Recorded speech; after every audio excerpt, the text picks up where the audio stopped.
Assalamualaikum warahmatullahi wabarakatuh. Om Swastiastu, Shalom, salam sejahtera untuk kita semua. Baik, perkenalkan nama saya Muhammad Yani, saya dari Universitas Udayana. Di sini saya akan memberikan testimoni mengenai kegiatan, yaitu perlombaan menulis artikel yang diadakan oleh SAM Institute di Kabupaten Pandeglang. Menurut saya, dengan adanya perlombaan Pandeglang Cemerlang dengan tema peran orang Pandeglang dalam menjawab tantangan zaman atau menjawab tantangan di masa depan adalah salah satu kegiatan yang positif dan juga mengandung platform yang edukatif. Dengan adanya lomba menulis artikel atau Pandeglang Cemerlang yang diadakan oleh SAM Institute ini memberikan suatu wadah dan memberikan satu kesempatan kepada pelajar dan pemuda di Kabupaten Pandeglang untuk menuangkan ide, menuangkan gagasan, dan mencoba untuk menuangkan pikiran dalam sebuah karya, yaitu tulisan, di mana untuk mencari solusi dan jawaban untuk menghadapi tantangan di masa mendatang, khususnya Pandeglang menuju Sustainable Development Goals pada tahun 2030 dan menggapai sebuah capaian di mana Kabupaten Pandeglang menuju Bali kedua. Dan saya harap semoga perlombaan ini tidak berakhir di tahun ini saja, melainkan bisa dilaksanakan setiap tahunnya sehingga bermunculan ide-ide kreatif, gagasan-gagasan inovatif untuk membawa Pandeglang ke arah kemajuan dan kesejahteraan. Saya akan mempresentasikan atau menjelaskan apa sih yang sebenarnya saya tulis di artikel ini dan apa yang saya tawarkan atau solusi apa yang saya berikan untuk Kabupaten Pandeglang agar bisa menjawab segala tantangan zaman, khususnya orang Pandeglang berperan dalam menopang segala kemajuan di Kabupaten Pandeglang. Iya baik, jadi judul yang saya tulis dalam artikel yang saya buat adalah Menjadi Bali Kedua Menuju Sustainable Development Goals atau SDGs pada tahun 2030. Kabupaten Pandeglang merupakan salah satu kabupaten atau kota yang terletak di Provinsi Banten. Pandeglang menjadi salah satu kota yang dibilang sebagai lahan pertanian yang baik karena sebagian besar wilayah di Pandeglang adalah pegunungan dan dataran tinggi. Seperti kita ketahui, secara geologi bahwa ternyata wilayah Kabupaten Pandeglang merupakan wilayah yang termasuk ke dalam zona Bogor yang dikenal dengan perbukitan dan pegunungan. Bukan hanya karena itu, ternyata Kabupaten Pandeglang ini dipuja sebagai salah satu warisan pariwisata, yakni kita tahu di Tanjung Lesung yang disebut-sebut sebagai Bali kedua di Indonesia. Sebagai buktinya, ada Tanjung Lesung, Talas Beneng, dan perbukitan sehingga berpotensi untuk menjadi agrowisata di masa mendatang. Kemudian, apa yang sedang dihadapi oleh Kabupaten Pandeglang? Nah, yang sedang dihadapi oleh Kabupaten Pandeglang adalah tantangan zaman atau tantangan masa depan yang kita kenal dengan Sustainable Development Goals pada tahun 2030. Baik, di sini saya akan perkenalkan apa itu SDGs 2030 atau Sustainable Development Goals pada tahun 2030 ini. SDGs ini merupakan rencana aksi yang diluncurkan oleh pemimpin dunia melalui Perserikatan Bangsa-Bangsa dengan harapan tidak ada lagi negara-negara di dunia yang miskin atau keterbelakangan.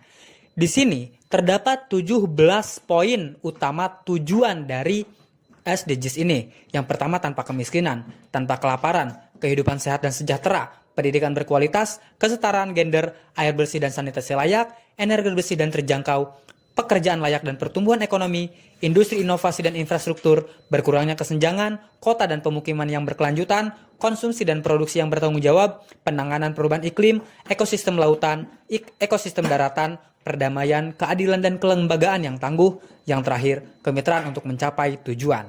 Nah, jadi sebenarnya dari ke-17 permasalahan atau dari ke-17 tujuan yang harus dicapai pada tahun 2030 oleh negara Indonesia khususnya di Kabupaten Pandeglang, apa? Ya, salah satu masalah utama yang harus dihadapi oleh Kabupaten Pandeglang yang sangat miris adalah kemiskinan.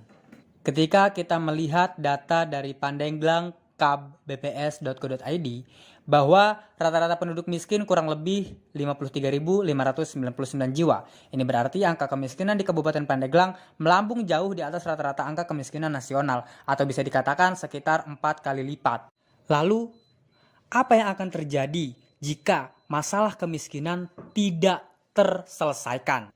Ini adalah salah satu hal yang akan terjadi jika Kabupaten Pandeglang tidak dapat menuntaskan kemiskinan. Yang pertama, pengangguran. Secara nasional sampai Agustus 2020, BPS mencatat jumlah pengangguran di Indonesia berjumlah 9,7 juta. Maka secara kotor, dari 514 kabupaten atau kota, maka dapat dirata-ratakan jumlah pengangguran sebanyak 19.008 orang. Itu berarti angka pengangguran di Kabupaten Pandeglang hampir 2 kali lipat dari rata-rata kotor angka pengangguran secara nasional. Bayangkan, ketika pengangguran banyak di Kabupaten Pandeglang, maka akan memicu kriminalitas yang merajalela, di mana tingginya kriminalitas di Kabupaten Pandeglang sangat mungkin dipengaruhi oleh tingginya angka pengangguran. Seperti kita ketahui bahwa sudah marak sekali yang namanya begal, pencurian, dan lain sebagainya. Itu semua diakibatkan karena kemiskinan dan tidak bisa memenuhi kebutuhan kehidupan sehari-hari karena faktor ekonomi. Hal ini tentu menyebabkan kriminalitas akan semakin meningkat di Kabupaten Pandeglang.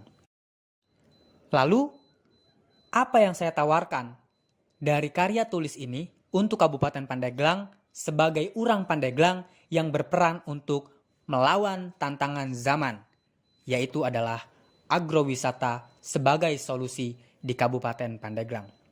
Kita tahu bahwa pertanian adalah salah satu sektor yang tidak akan pernah mati sampai kapanpun, karena Insinyur Soekarno pernah berkata, jika suatu negara mati itu karena pangannya mati. Tetapi ketika pangannya terus hidup, maka negara tersebut akan selalu hidup. Di sini dapat diartikan, dengan adanya agrowisata, sektor pertanian yang bagus di Kabupaten Pandeglang akan mencapai pertanian yang sustainable atau berkelanjutan. Tentu hal ini akan memberikan kesejahteraan kepada para petani di Kabupaten Pandeglang. Kemudian, kita juga memperhatikan dampak lingkungan untuk keberlangsungan SDGs tahun 2030, di mana tata kelola lingkungan dan sanitasi layak sangat diperlukan di masa mendatang ketika melihat kota urban yang sudah diliputi oleh debu dan polusi serta pertumpukan sampah yang tidak terselesaikan.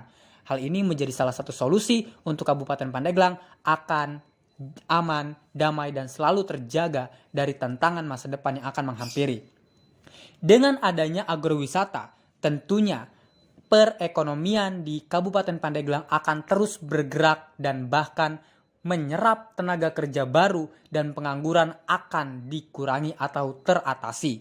Di sini ekonomi atau peran ekonomi dari agrowisata sebagai solusi adalah tanpa kemiskinan dan kelaparan, pekerjaan layak dan pertumbuhan ekonomi, serta tentunya dengan adanya pergerakan ekonomi yang bagus di suatu wilayah akan memberikan kesejahteraan untuk masyarakat. Dengan literatur review yang saya sajikan dalam artikel ini adalah, kita tahu bahwa agrowisata merupakan salah satu solusi dan model pertama untuk menuju Bali kedua dan menuju Sustainable Development Goals tahun 2030. Kemudian, Pandeglang yang sejahtera di masa mendatang, berkurangnya kemiskinan, tidak adanya lagi orang yang kelaparan, serta hal ini tentunya akan memberikan kesejahteraan yang baik kepada masyarakat Pandeglang. Selaku orang Pandeglang menyatakan bahwa Pandeglang need us to action, di mana aksi kita dibutuhkan Pandeglang sekarang juga untuk